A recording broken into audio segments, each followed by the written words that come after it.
Welcome, everyone. We'll just wait for a few more minutes so the others can get in.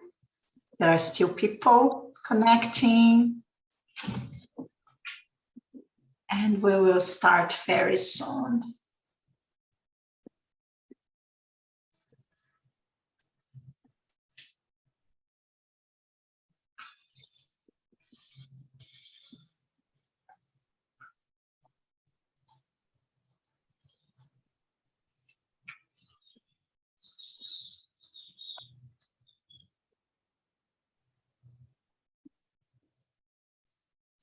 And maybe while we wait for the others, I saw a message Abby already put on the chat, but if you are able to, please let us know where are you calling from. We're curious to hear from you.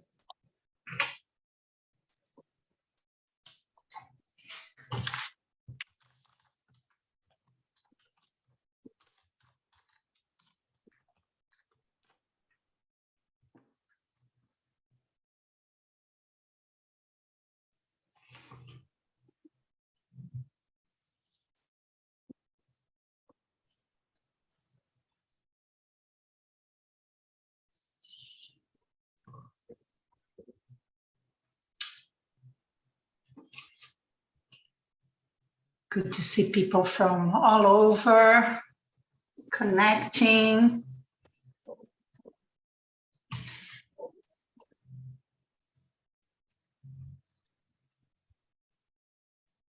Okay, maybe one more minute and we start all together.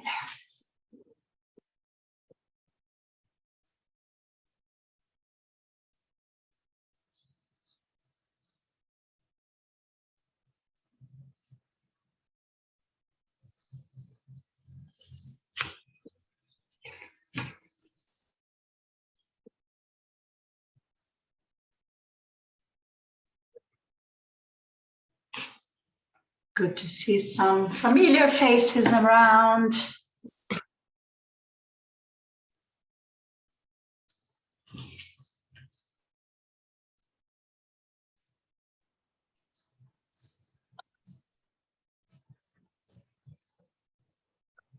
Okay. Shall we start? Yes, so. Okay, so welcome everybody. This is our final webinar of the Regenerative Twinning Schools project.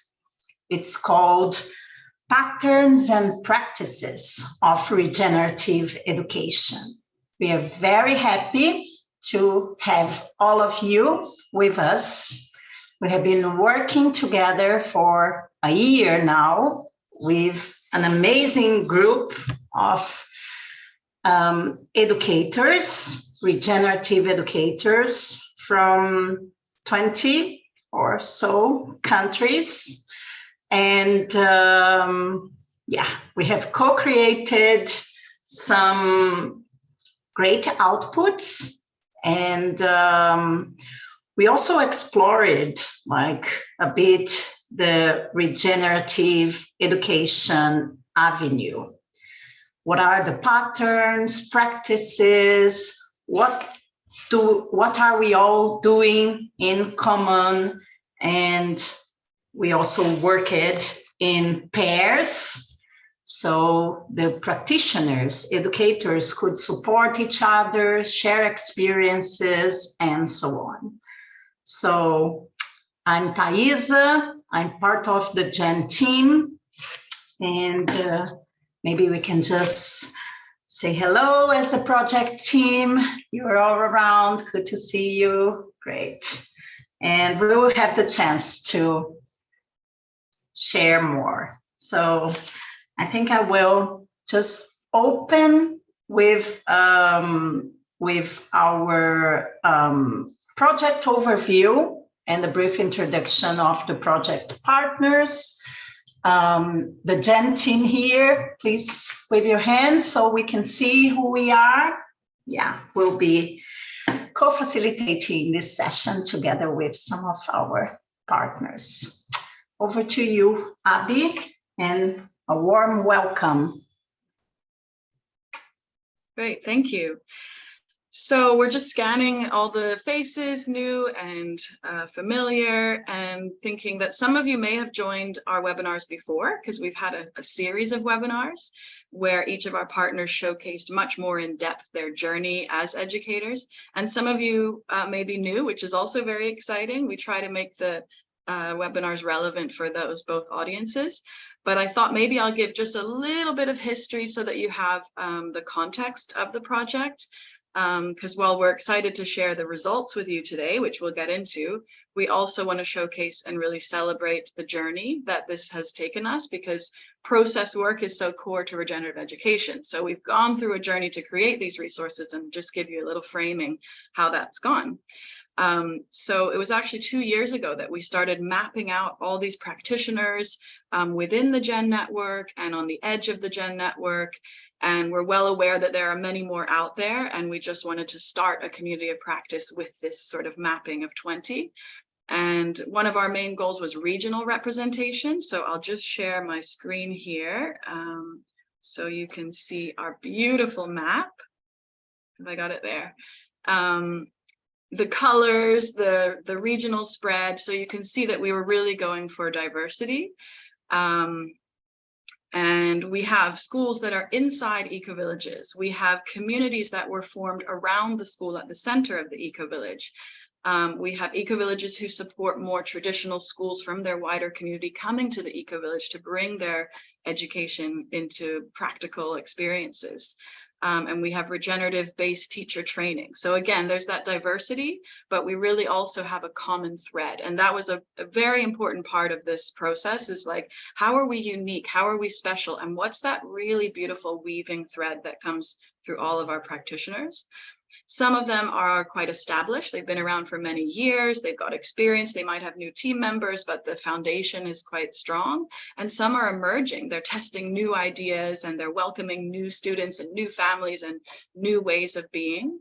Some align with a particular pedagogy, for example, Montessori. Some have designed their own pedagogy. Some have a mix and are trying to figure out how to blend all of that together. But again, we wanted diversity, and we wanted that common thread to be weaved. So our official project began at the beginning of this year, and it really had two main threads. We wanted, as Thaisa referenced, we wanted to connect these educators to inspire and to support each other. So that's why it's called twinning. We matched, also say that as inputs and outputs. What can one offer to a colleague, and what does one want to gain from? So we matched them, and we kind of put the pieces together, and we really nurtured this collaborative relationship.